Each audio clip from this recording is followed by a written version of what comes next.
problemas que o alto consumo de ômega 6 pode trazer para o nosso organismo. Bom, o ômega 6 ele precisa ser consumido, como a gente já viu, porque ele não é produzido no organismo. No entanto, ele vai ser convertido na sua forma ativa, que é o ácido araquidônio, e vai dar origem a outros ácidos, a outros lipídios, tá? Ambos são importantes para o organismo, mas têm caráter inflamatório, pró-inflamatório.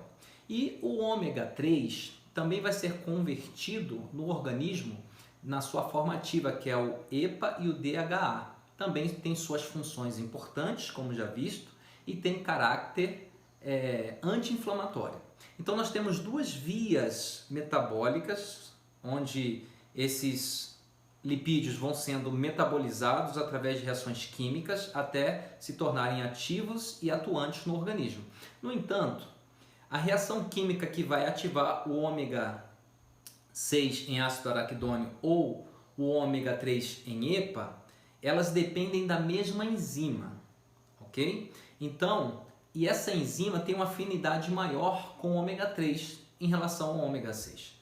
Por isso que nós precisamos ter uma proporcionalidade adequada no consumo destes dois ômegas para a gente manter um equilíbrio nessas reações químicas específicas. Ou seja, nós podemos comer uma quantidade de 1 para 1, 2 de ômega 6 para 1 de ômega 3, 3 de ômega 6 para 1 de ômega 3 e até 4 por 1.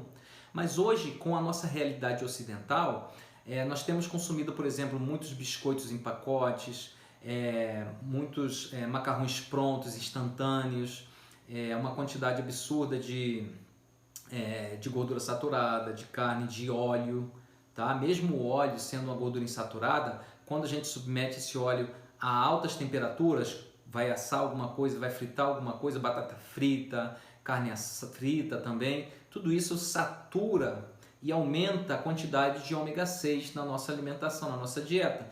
E existem estudos que falam que até existem proporções de 60 por 1, para você ver o tamanho absurdo. Então a gente vai ter o que nessa reação química? Como a gente vai consumindo uma maior quantidade de ômega 6, essa enzima ela vai tendo uma maior propensão para realizar as reações do ômega 6 em ácido araquidônico, ou seja, a gente vai ficando mais inflamado. Então, para tentar resolver isso, nós precisamos equilibrar essa proporção. Como que a gente faz isso? Número 1, diminuindo o nosso consumo de ômega 6. Ou seja, você vai cozinhar um arroz, vai refogar o arroz, o feijão, os vegetais, a sua comida, faça isso sem o uso do óleo. E aqui você vai ter vídeos falando como cozinhar sem óleos, mas vai ser um alimento saboroso. Você já deve estar pensando, vai ficar horrível? Não, não vai. Tudo é uma mudança de mente. Você já precisa entender que você precisa diminuir o consumo de ômega 6. Então já vai cozinhar sem óleo, já vai diminuir a quantidade de óleo. E além disso, existe um tipo de ômega 6 de ácido linoleico que ele não é inflamatório, que é a versão gama. Então ele está presente, por exemplo, no óleo de borragem, na prímula.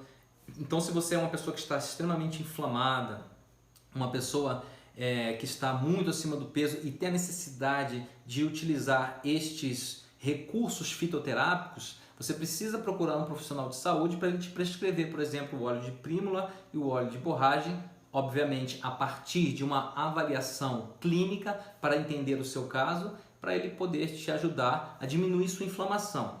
Agora, no nosso dia a dia, a gente também encontra boas quantidades de ômega 6, o gama, que não é um inflamatório, em semente de girassol, por exemplo, em semente de gergelim.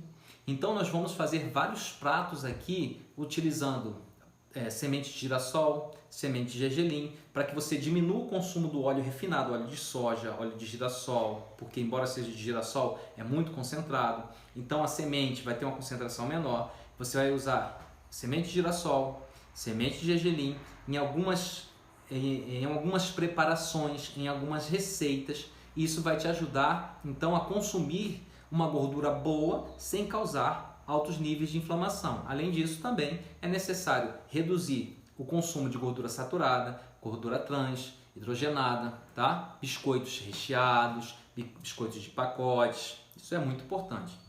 E também nós precisamos ter uma ingestão adequada de ômega 3, tá? E a gente consegue isso através, por exemplo, do consumo de semente de chia, semente de linhaça, nozes, são boas fontes de ômega 3. Mas o óleo de linhaça em especial é uma fonte mais adequada de ômega 3. Então, por exemplo, se a gente consome uma colher de sopa por dia de óleo de semente de linhaça, a gente já está consumindo uma quantidade satisfatória de ômega 3 para um bom funcionamento do nosso organismo, para manter a nossa, para evitar a inflamação, né?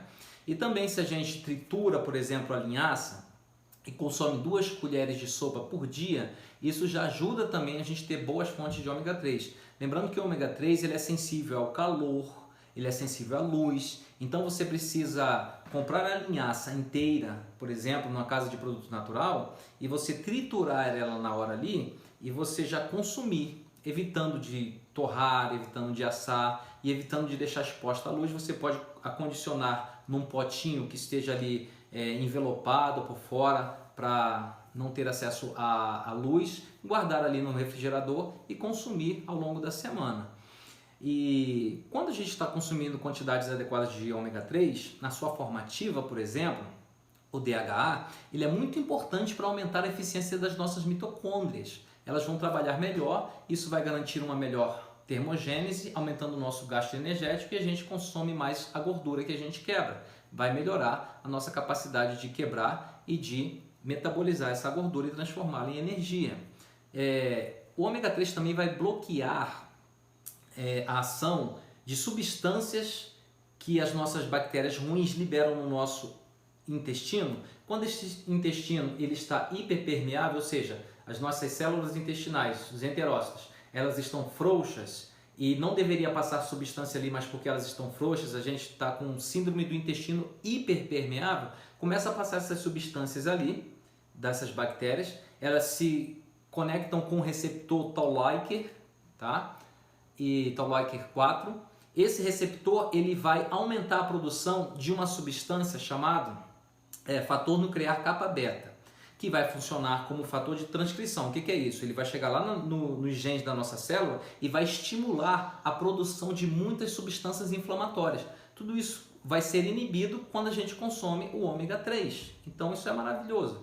Além disso, o ômega 3 estimula também a produção de substâncias anti-inflamatórias. Então, quando a gente consome de 2 a 3 gramas de ômega 3 ao dia, isso é equivalente a uma colher de sopa de óleo de linhaça, ou 2 colheres de sopa de linhaça triturada ao dia, e também a gente equilibra a proporção entre o consumo de ômega 6 e o consumo de ômega 3, a gente vai garantir uma boa saúde.